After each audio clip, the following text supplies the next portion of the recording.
कायदा थांबवलेला आहे, 100% कायदा जाचक होणार नाही याची जबाबदारी आज पुन्हा एकदा मी स्वीकारतो.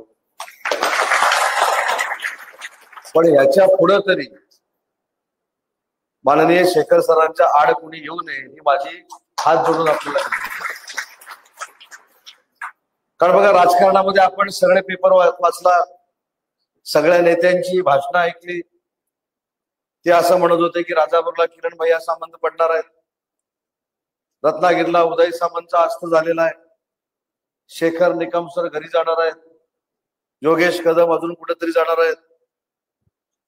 एखाद्या मतदारसंघ फक्त मत बोलत नाही, पण या 4ही मतदारसंघामध्ये तुमच्या सगळ्यांच्या आशीर्वादानं आम्ही सगळे पुन्हा एकदा निवडून आलो, याची देखील नोंद आपण घेतली पाहिजे. राजापूरच्या बाबतीमध्ये काही संघटनांनी निर्णय घेतला की सरकार बदललं जाणार आहे, सरकार बदलल्यानंतर महाविकास आघाडीचं सरकार होणार आहे. पालकमंत्री पद देखील जाहीर झाली होती.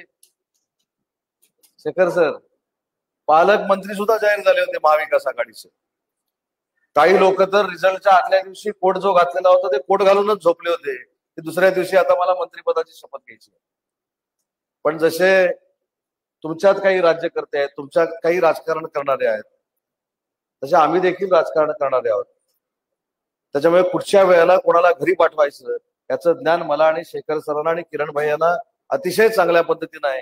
हे देखील मला नाईलाजाने या व्यासपीठावर सांगावं लागतं.